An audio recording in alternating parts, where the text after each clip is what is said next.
In today's show, election results are in. Tragedy strikes in Kentucky, and a key name in U.S. politics has passed away. Plus, a Harvard University bomb scare, a hospital glitch in Maine that informed living patients that they were dead, and the Thanksgiving cookies by Oreo that nobody saw coming. Here's the trivia question. Who was the youngest man to become U.S. president? It's Wednesday, November 5th. This is the Flyover Podcast. Welcome to the Flyover Podcast, taking you above the noise for an unbiased, high-altitude view of today's headlines with daily coverage that's honest and refreshing. Let's cruise the news and land the facts.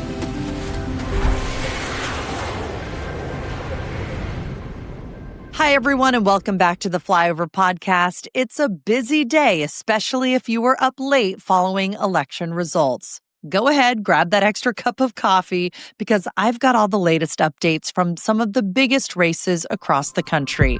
Let's take off with the biggest headlines. We have some results from yesterday's election day. Virginia has made history. Democrat Abigail Spanberger has been elected as the state's first female governor, defeating Republican Lieutenant Governor Winsome Earl Sears. Spanberger, a former CIA officer who served 3 terms in Congress, continues a long-running Virginia trend. For nearly 50 years, voters have typically picked a governor from the opposite party of the sitting U.S. president. For full election day coverage, including results from New York's mayoral race between Zohran Mamdani, Andrew Cuomo, and Curtis Sliwa, plus the New Jersey governor's race, head to jointheflyover.com. At least 3 people were killed and 11 others injured after a UPS cargo plane was involved in a catastrophic crash in Louisville that exploded in a huge fireball of flame and smoke. Kentucky Governor Andy Beshear said at a news conference Tuesday night, "Anybody who has seen the images and the video knows how violent this crash is, and there are a lot of families that are going to be waiting and wondering for a period of time." Businesses in the area were heavily impacted by the crash, including Kentucky Petroleum Recycling and Grade A Auto Parts, the governor said. At least 2 employees of Grade A Auto Parts are unaccounted for. The plane crashed at around 5:15 p.m. local time as it was departing for Honolulu from Louisville's Muhammad Ali International Airport, the Federal Aviation Administration said, noting it would have been full of fuel for a long flight to Hawaii. And former Vice President Dick Cheney has died at the age of 84. His family says he passed away Tuesday from complications of pneumonia and heart disease. Cheney served as vice president under President George W. Bush and played a key role in shaping post-9/11 foreign policy, including the decision to launch the Iraq War. Before that, he served under Presidents Gerald Ford and George H.W. Bush and also led the oil field services company Halliburton. His family called him a devoted patriot, husband, and father. Here are some more political stories. Senate Democrats voted for the 14th time on Tuesday to keep the government closed, officially making this the longest federal shutdown in U.S. history. Party leaders say they won't agree to reopen the government unless an extension of health insurance subsidies is included in the deal.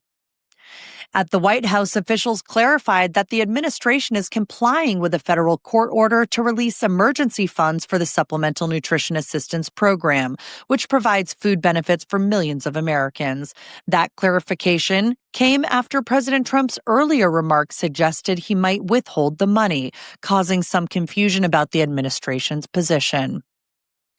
The government shutdown is now putting America's skies at risk. Transportation Secretary Sean Duffy warned Tuesday that parts of the U.S. airspace could actually close next week if the air traffic controller shortage continues. He said travelers could face what he called mass chaos with more delays and cancellations unless Congress reaches a deal to fund the government. The FAA says about 13,000 controllers are currently working without pay, and over the past 3 days alone, nearly 15,000 flights have been delayed or canceled across the country. And at the United Nations, the U.S. has circulated a draft resolution proposing the creation of an international force to govern Gaza for at least 2 years. The plan would give participating countries, including the U.S., broad authority to oversee the region during that time. It's still in the early stages, but diplomats say the idea is to help stabilize the area while longer-term governance is discussed.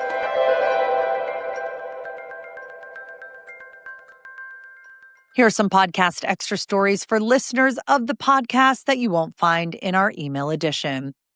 2 Massachusetts men are facing federal charges after an explosion inside a Harvard Medical School building over the weekend. The 18 and 20-year-olds were arrested Tuesday and accused of conspiring to cause damage by fire or explosives. Investigators say the blast happened early Saturday inside a locker on the 4th floor of the Goldenson building, part of the school's neurobiology department.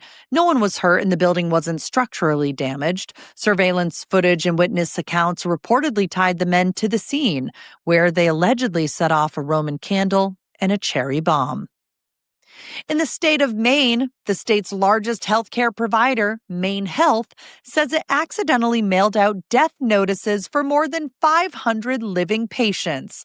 The mix-up was caused by a computer software glitch that sent out 521 letters normally reserved for families of deceased patients. Officials say no medical records were changed and no care was interrupted. The issue has since been fixed, and the company has sent apology letters to those affected. And finally, Oreo is serving up something unexpected for the holidays: Thanksgiving dinner-inspired cookies. The limited edition fudge-coated treats include 6 flavors ranging from dessert favorites like pumpkin pie and apple caramel to savory ones like turkey and stuffing, creamed corn, sweet potato, and cranberry sauce. Each cookie is color-matched to its flavor and sold in a collectible Oreo-shaped tin for $20 online. Well, still to come, a former NBA exec is accused of stealing millions of dollars. A spider web big enough to haunt your dreams is up ahead, and a surprising reason some marriages lose their spark. But first, thanks to our sponsor, Juvenon. I have been reading a lot lately about how circulation affects almost everything, from your energy and your focus to heart and your brain health. It all comes down to one important molecule in your body, and it's called nitric oxide. It opens up your blood vessels so more oxygen and nutrients can flow through. But here's the thing, starting in our 30s, our nitric oxide levels naturally, they decline, which can lead to lower energy, brain fog, and slower recovery. That's why researchers at Juvenon developed a supplement called Blood Flow 7. It's formulated to boost nitric oxide levels up by 230% in just a few hours and can help open arteries by as much as 62%, supporting better circulation throughout the body. The formula includes clinically studied ingredients like nitroscyagine, S7, transresveratrol, and bioperine, all designed to naturally support heart and brain health without caffeine or stimulants. If you're looking to learn more about how Blood Flow 7 supports energy and healthy aging, just visit bloodflow7.com/TFO. That's bloodflow7.com/TFO, or click the link in today's show notes to see the science behind it. In finance, Yum Brands says it's reviewing its strategic options for its struggling Pizza Hut division, and that could mean anything from selling a stake in the company to spinning it off entirely. The review also includes the possibility of forming a joint venture to help revive the brand, which has seen slower growth compared to Yum's other chains like Taco Bell and KFC. Meanwhile, Denny's, the national diner chain known for its grand slams and all-day breakfasts, is being acquired in a $620 million deal by Tri-Artisan Capital Advisors, the private equity firm that also owns TGI Fridays and P.F. Chang's. And job openings across the U.S. have fallen to their lowest level in more than 4.5 years. According to the career site Indeed, listings in October dropped 3.5% since mid-August, suggesting companies may be slowing down their hiring plans heading into the holidays. Here's how the stock market did yesterday. The Nasdaq dropped just over 2%. The S&P 500 fell about 1.2%, and the Dow slipped 0.5%. Bitcoin also took a big hit, down more than 5%, while gold prices fell just over 1%. The one standout of the day was Hertz. The rental car company's stock jumped 36% after it reported third quarter earnings that came in much stronger than analysts expected. Here are some sports headlines. A former Atlanta Hawks executive has been arrested for fraud after allegedly billing the team for a fake $100,000 hotel stay. The ex-vice president of financial planning reportedly used the team's money for personal luxuries like vacations, concert tickets, and even a Porsche. Investigators say the total amount of stolen funds adds up to nearly $3.8 million. The first college football playoff rankings of the season dropped last night, with Ohio State taking the number 1 spot. Indiana was ranked number 2 overall. Texas A&M came in at number 3, and Alabama, what did I say? Alabama rounded out the top 4. That should be their new nickname. You can see the entire rankings in today's show notes. Saturday's World Series Game 7 between the Dodgers and the Blue Jays drew massive numbers, about 25.5 million U.S. viewers on Fox, peaking at 31.5 million. That makes it the most watched MLB game since 2017. And that figure doesn't even include another 11 million people who tuned in from Canada. And it was a big day at the NFL trade deadline. The New York Jets made headlines by trading 2 of their defensive stars. Cornerback Ahmad Sauce Gardner is heading to the Indianapolis Colts, and defensive tackle Quinnen Williams is off to the Dallas Cowboys. In return, the Jets are getting 3 first-round picks and a mix of younger players as they look to rebuild for next season.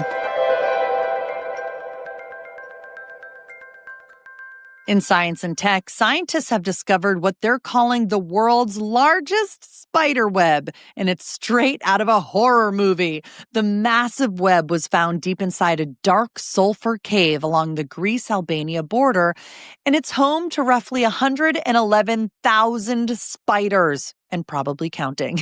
Researchers say the extreme environment makes it one of the most unique ecosystems ever documented.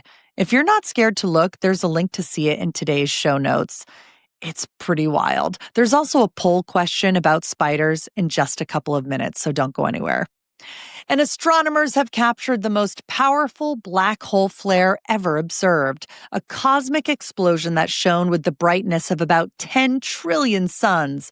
The flare came from a galaxy roughly 10 billion light years away, giving scientists a rare look at how intense and energetic these distant supermassive black holes can be. Here are a few more stories to leave you with today.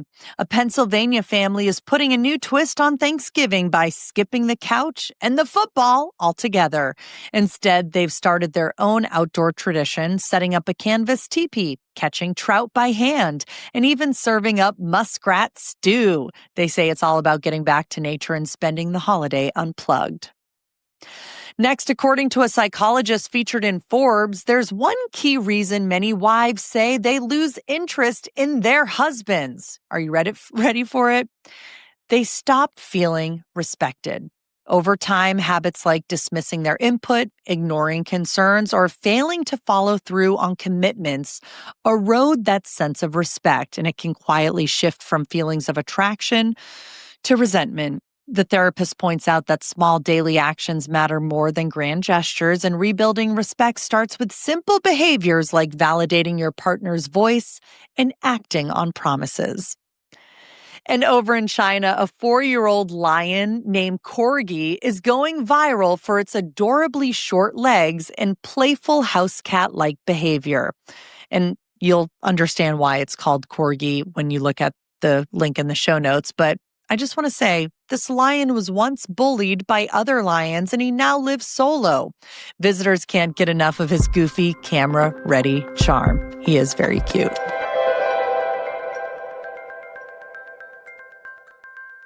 Here are the results of yesterday's poll question. Are you voting today?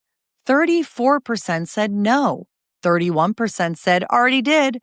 26% said yes. And 9% said maybe. Wow, I hope The majority of you vote on this question for today's poll. Are you afraid of spiders? Yes, no, or if there's 100 and, plus thousand of them. Yeah, I'm definitely not a fan of spiders. I just don't like them at all. They freak me out. What about you? The links to vote are down below in the show notes, and I will read the answers in tomorrow's episode.